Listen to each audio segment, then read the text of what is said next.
Hey folks, here's a dog named Shay, and this is the dog that went through another trainer's program. A trainer used the prong collar, and I feel like this is an important video to make because I see a lot of dogs that are trained using a prong collar or a remote collar and some sort of reward, usually food. But when the dog comes to me, what I notice immediately is the dog has a low food drive. And so when I see that we're not getting the best results with a dog, especially in the owner's world, where the owner is trying to succeed with the dog, I always want to ask myself, where is the motivation for the dog to do the right thing? How powerful is the reward that we're using to train the dog? And when I encounter a dog that, like this dog, initially didn't really want to take kibble, didn't want to take treats, didn't want to take refrigerated meat roll, Happy Howie's meat roll that I cut up, and only started taking food once I gave her chicken nuggets, that's a dog to me that I go, oh man, there's a lot of work here to be done to build up more motivation for food. Sit, break. If we aren't rewarding the dog with something that they're extremely motivated for, break. How are they going to feel about us? How are they going to feel about the commands? How are they going to feel about the training tool? And if we're using a training tool, like a prong collar or a remote collar, and we have a dog that is sensitive or maybe nervous or maybe kind of gets freaked out and kind of panics under pressure, without a really powerful reward, we may not be able to have them feel good about the sensation of these tools when they are overwhelmed or they are under pressure. Ultimately, with a dog that is sensitive, nervous, or overwhelmed, I want them to actually feel good when they feel the sensation of the collar tighten or they feel the remote collar. I want them to feel good. Break.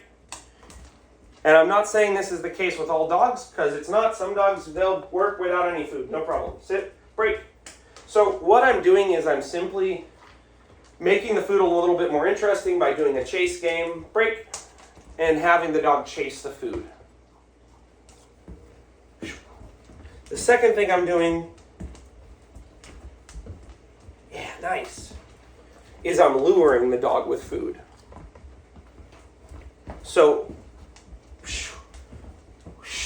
yes, a lot of times dogs that come to my program that have been trained like this, they've been taught a lot of sit still and I'll bring the food to you. Come on.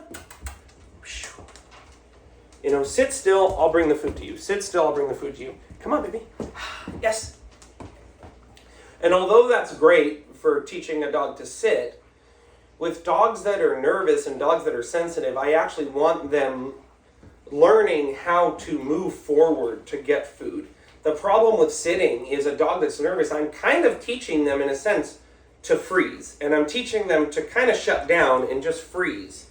And if they're feeling scared and overwhelmed, yes, them laying still may be associated with a behavior of freezing, which is a behavior that's very easily associated with being scared. I'd rather have the dog go, hey, when I don't know what to do and I'm scared, I move forward towards something that's good. I move forward towards something that makes me feel good, and that's what I put my effort into. I don't put my effort into freezing, and staying fixated on this thing that overwhelms me. What I want to do is I'm going to move towards the thing that's good. Break.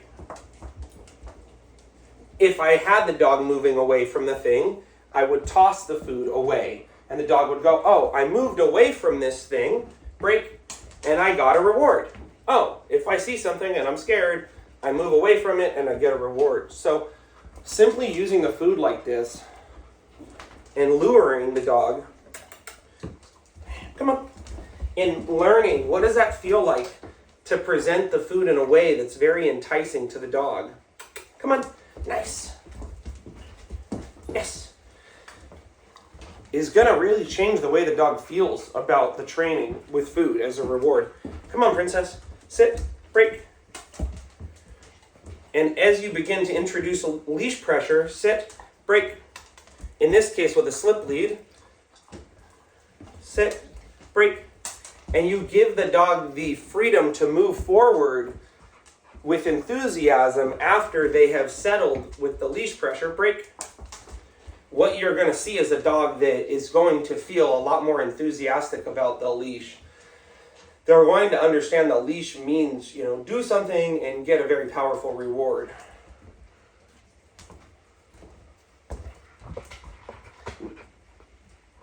Now, it's important to note that, I would suggest if you're going to do this, use a treat pouch. I have food on the countertop, but use a treat pouch.